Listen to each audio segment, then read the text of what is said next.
नमस्कार दोस्तों हम अच्छे पढ़े लिखे हैं। कोई इंजीनियर है, कोई डॉक्टर है, कोई सीए है, कोई लॉयर है और भी बहुत सारे क्वालिफाइड लोग। हम पढ़े लिखे हैं, अच्छी जॉब करते हैं, एमएनसी में जॉब करते हैं, बड़े बड़े कंपनी में काम करते हैं, सैलरी भी अच्छी मिलती है, 1-1.5 लाख या और भी ज़्यादा सैलरी कई लोगों को मिलता है। समझते भी हैं चीज़ों को, समझदार भी हैं। इसके बावजूद ज़्यादातर रियल एस्टेट कस्टमर जो रियल एस्टेट पे प्रॉपर्टी परचेज करते हैं, एक बेहतरीन पोर्टफोलियो नहीं बना पाते। बेहतरीन पोर्टफोलियो जो हमने पिछले वीडियो में बताने की कोशिश किया था कि हमारे पोर्टफोलियो में 3 तरह के प्रॉपर्टी होना चाहिए। एक आपका सेल्फ यूज़ के लिए, कुछ है एक या मल्टीपल प्रॉपर्टी आपका रेंटल इनकम के लिए, जिससे कि आपका सैलरी के बराबर या आपको जितना एक्सपेंस मंथली एक्सपेंस होता है उतने आपको रेंटल इनकम आए, और कुछ एक आधा प्रॉपर्टी या मल्टीपल प्रॉपर्टी आपका वेल्थ क्रिएशन के लिए होना चाहिए। फर्दर कभी आपको एक बड़े अमाउंट का फंड चाहिए तो उसके लिए वो यूज़ होता है। तो एक राइट पोर्टफोलियो होता है। तो हम में से क्यों ज़्यादातर लोग इस तरह एक पोर्टफोलियो नहीं बना पाते, क्या कारण है, आज की वीडियो में हम समझेंगे। जो पिछले वीडियो हमने बनाया था उसमें काफ़ी अच्छा रिस्पॉन्स है, व्यूज़ काफ़ी अच्छे हैं, कस्टमर का बहुत सारे क्वेरीज भी आया, पोर्टफोलियो किस तरह बनाए जाते हैं, कौन सी प्रॉपर्टी पोर्टफोलियो फिट होता है, ऐसे बहुत सारे कमेंट्स भी आए। तो आज के वीडियो में हम ये समझने की कोशिश करेंगे कि हमसे कहाँ गलती होती है, कहाँ हम चूक जाते हैं कि हम एक ढंग का पोर्टफोलियो नहीं बना पाते हैं। तो बार बार मैं कहता हूँ, इस तरह का वीडियोस बहुत ही कम चैनल में बनता है, तो प्लीज़ इसको लाइक, सब्सक्राइब, शेयर ज़रूर कीजिए। Friends, welcome to our channel the real story of real estate. So mistake number 1, lack of clarity of right purpose. हमारे पास जो पर्पस होता है, जैसे कई लोग आते हैं, मुझे अपने लिए घर चाहिए, कोई बोलता है मुझे एक दुकान चाहिए, कोई बोलता है मुझे एक मॉल में एक स्पेस चाहिए। तो पर्पस सबका तो है, मैं कह रहा हूँ हमारे पास एक राइट पर्पस की नहीं होता है। तो हमें क्लैरिटी नहीं होता है कि हमारा पर्पस क्या होना चाहिए। ये शायद शुरू के मैंने वीडियो में ये बनाया भी है कि पर्पस आप कैसे डिफाइन करेंगे, आपकी एज ग्रुप क्या है, आपकी सोशल स्टेटस क्या है, आपकी फैमिली स्टेटस क्या है, आपकी लाइफस्टाइल, आपकी फाइनेंशियल कंडीशन, ऐसे बहुत सारे और क्राइटेरिया हम समझ के हमें एक राइट पर्पस मिलता है। अब पिछले वीडियो में मैंने एक एग्जांपल दिया था कि एक 30 इयर्स की पर्सन जिसका 1-1.5 लाख की सैलरी है, वो चाहता है मुझे एक घर चाहिए अपने लिए रहने के पर्पज़ के लिए, 1 करोड़ या उससे ज़्यादा की कॉस्ट होती है, एंड जिसमें उसको 70-80 लाख के लोन लेना है। तो अगर आप 70-80 लाख लोन लेंगे, आप 70-80 हज़ार की EMI चुकाएंगे। अब आपका सैलरी का अगर मेजर पार्ट EMI में गया तो आपके पास आसपास कोई सेविंग्स नहीं होगा कि आप फर्दर कोई प्रॉपर्टी के बारे में सोच पाएंगे। तो यहाँ पर्पस क्या होना चाहिए, ये आप बहुत सारे बुक्स में भी पढ़ेंगे, जो फाइनेंशियल एंड इन्वेस्टमेंट रिलेटेड बहुत सारे बुक्स होते हैं, वो ये सजेस्ट करते हैं जिनका लिमिटेड अर्निंग होता है, उनके लिए अगर वेल्थ बनाना है तो पहले वेल्थ क्रिएशन पे फोकस करना rather than self use. Property real estate में भी वही आपको करना है कि जब आपके पास एज है, आपके पास रिस्क टेकिंग कैपेसिटी है, लोन कैरिंग कैपेसिटी है, लोन यूज़ करके भी आप अच्छा खासा वेल्थ क्रिएट कर सकते हैं। सो पर्पस आपका अलग अलग होना चाहिए। सो इसमें पहला जो हमसे गलती होती है ये होता है एक राइट पर्पस की क्लैरिटी हमारे पास नहीं होता है। देखिए दोस्तों, ये बात थोड़ी सी कड़वी है जो मैं आज आपको बताने वाला हूँ कि हमसे क्या गलतियाँ होती है। बहुत लोग इसको एक्सेप्ट नहीं करेंगे, उनको हो सकता है अच्छा ना लगे, मेरा कोई इंटेंशन नहीं है, सिर्फ मार्केट कैसे काम करती है इसका मैं आपको एक अंडरस्टैंडिंग देना चाहता हूँ। तो that is mistake number 1। Mistake number 2 कहाँ हो गया, हम चाहे कितने भी पढ़े लिखे हो, अपने फील्ड में कितना भी एक्सपर्ट हो, आप अपने फील्ड में कितना भी सीनियर हो, आप मैनेजर हो, डायरेक्टर हो, वट एवर, लेकिन आप हर एक फील्ड में मास्टरी नहीं कर सकते। आपको बीमार हुआ तो आप डॉक्टर के पास जाएंगे, कुछ आपको मशीनरी रिलेटेड हुआ तो आप किसी इंजीनियर के पास जाएंगे, आपको कुछ टैक्स रिलेटेड करना तो आप सीए के पास जाएंगे, लीगल चीज़ें करना आप लॉयर के पास, ऐसे बहुत सारे चीज़ें, हर कोई अलग अपने अपने फील्ड में एक्सपर्ट होता है। आप ये चाहेंगे कि हम काम कुछ और करें और रियल एस्टेट में एक्सपर्ट हो जाए और हम अपनी समझ के हिसाब से कोई प्रॉपर्टी परचेज करें, तो ये मेरे हिसाब से एक राइट वे नहीं है। आपको एक अच्छे जेन्युइन कंसल्टेंट के पास जाना है जब आप कोई प्रॉपर्टी, तो यहाँ हमारे से सेकंड मिस्टेक यही होता है कि हम सब कुछ अपने आप करते हैं। प्रॉपर्टी सर्च भी अपने आप करेंगे, पे भी अपने आप करेंगे, बुकिंग भी अपने आप करेंगे, सेल भी कई बार खुद कर लेते हैं। हमें लगता है हम क्यों किसी को ब्रोकरेज फीस दें या सर्विस चार्ज दें। तो यहाँ मुझे लगता है एक और बड़ी गलती होती है। एंड दूसरा पॉइंट ये भी है, इसी पॉइंट रिलेटेड, कि एक जेन्युइन कंसल्टेंट के पास आप जाना चाहिए। नाउ आज के टाइम मार्केट में जो भी 5-7 साल रियल एस्टेट में काम करता है वो कहता है मैं कंसल्टेंट, क्योंकि इसमें आजकल कोई सर्टिफिकेशन वाला तो है ही नहीं कि आप अपने आप को कंसल्टेंट कैसे जस्टिफाई करेंगे। बट मेरी सलाह ये रहेगा कि जब आप लाखों करोड़ों रुपए इन्वेस्ट करते हैं तो आपको अलग अलग जगह जाके आप थोड़ा टाइम निकालें, थोड़ा टाइम दें। एक के पास चाहे 2-4 बार जाए, किसी के पास अलग अलग जगह आप ट्राई करेंगे तो आपको समझ में आ जाएगा who is a genuine consultant, genuine person, and who is simply A broker या सेल्स पर्सन। जब आपके पास ये दोनों point, mistake number 1 and mistake number 2, दोनों इंटरलिंक है। जब आपके पास एक राइट पर्पस नहीं होता है तो और आप जाते किसी भी ब्रोकर के पास, किसी भी सेल्समैन के पास, तो उनको अपनी पर्पस फुलफिल करने का मौका मिल जाता है। आप उनके ट्रैप में फंस जाते हैं। उनका मेन मकसद क्या है? सेल करना। अब उनके पास आलू हो, टमाटर हो, अंडा हो, कुछ भी हो, they will try to cell.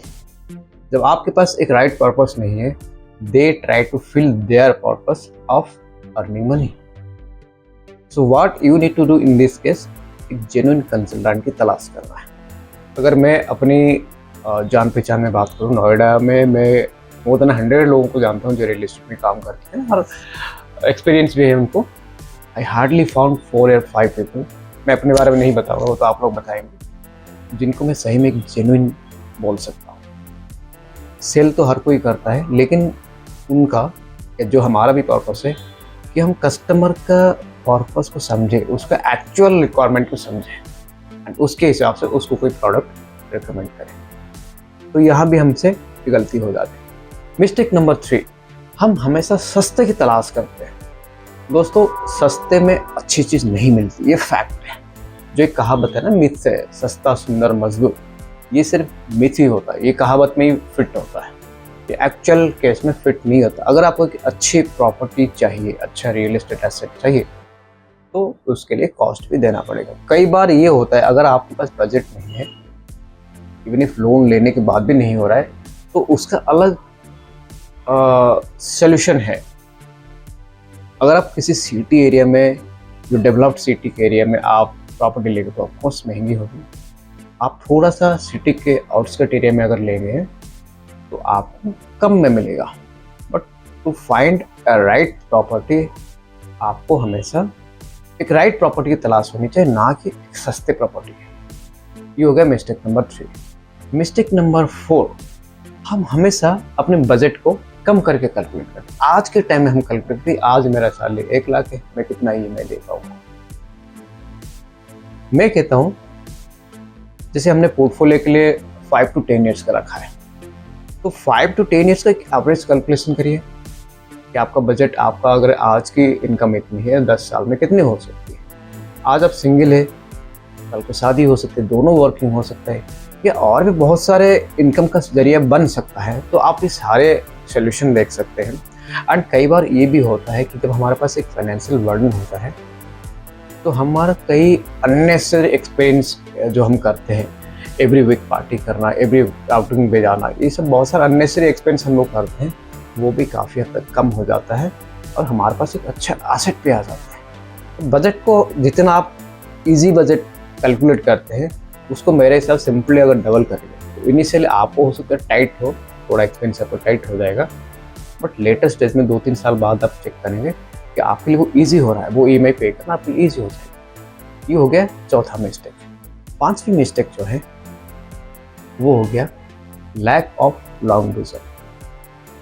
Real estate के केस में या कोई भी इन्वेस्टमेंट के केस में हमें हमेशा लॉन्ग विजन, मिनिमम 10 ईयर्स का मान, 5 से 10 साल एक मिनिमम टाइम दीजिए। उसी हिसाब से आप अपने पोर्टफोलियो को कैलकुलेट करिए, उसी हिसाब से आप अपने बजट को कैलकुलेट करिए। तो एक लॉन्ग टर्म विजन के हमारे पास क्लैरिटी नहीं होती है। यहाँ मैं आपको एक लाइव एग्जांपल में ज़्यादातर लाइव एग्जांपल देता हूँ जो हमारे कस्टमर से आते हैं, जो मेरे आसपास जान पहचान के लोग जिस तरह का इसमें जो भी गलतियाँ या अच्छाई जो भी करते हैं मैं उसको लेके बताता हूँ। मेरे ही सोसाइटी में एक मैडम रहती है, एज उनका शायद 50 या प्लस होगा, बच्चे उनके सेटल भी है एंड अब्रॉड में भी जॉब करते हैं। अब उन्होंने मुझे थोड़ी दिन पहले हम लोग डिस्कस कर रहे थे, तो शी टोल्ड कि जिस सोसाइटी मैंने फ्लैट लिया है उसी सोसाइटी में जो सोसाइटी मार्केट है वहाँ पे उनको सेम रेट में जो फ्लैट की कॉस्ट है उसी कॉस्ट में उनको शॉप पे मिल रहा था। अब उस टाइम वो डर गई, भाई शॉप पे चलेगा नहीं चलेगा, मार्केट है किस तरह होगा, रिस्की है, तो डर गई। और वो 5-6 साल बाद जब सोसाइटी एकदम बस चुका है, जब मार्केट अच्छे से चल रहा है, नाउ शी इज रिग्रेटिंग कि उस टाइम अगर हमने ले लिया होता तो आज उसी पैसे में जितना ग्रोथ सोसाइटी में शॉप का हुआ है, आज उसी पैसे में मैं 2 फ्लैट कर सकता। तो ये रिग्रेट बाद में होने से क्या फ़ायदा है। यहाँ हमें लॉन्ग विजन रखना है एंड थोड़ा सा रिस्क हर चीज़ में होता है। रिस्क के बारे में आप लॉन्ग विजन रखेंगे एंड एक कैलकुलेटिव रिस्क ले सकते हैं, तो आप हमेशा एक राइट डिसीजन ले पाएंगे। सो ये हमने दोस्तों 5 गलतियाँ बताई है। ये ज़्यादातर लोगों के साथ, मेरे साथ भी हुआ था, बाद में मैंने काफ़ी कुछ इसको रेक्टिफाई किया एंड एक अच्छा पोर्टफोलियो आज बना पाया हूँ। सो मिस्टेक नंबर 1 हो गया एक राइट पर्पस की क्लैरिटी ना होना। मिस्टेक नंबर 2 हो गया हम एक जेन्युइन कंसल्टेंट की तलाश ना करके या तो खुद करते हैं सेल परचेज जो भी करते हैं, या तो किसी नॉर्मल ब्रोकर या सेल्समैन के पास चले जाते हैं। नंबर 3 हो गया हमेशा सस्ते चीज़ों की तलाश करना। रादर आपको हमेशा एक अच्छे प्रॉपर्टी की तलाश करना है। अब मैं सस्ता महंगा नहीं कहूँगा, कई बार अच्छी प्रॉपर्टी भी कम रेट में मिल सकता है।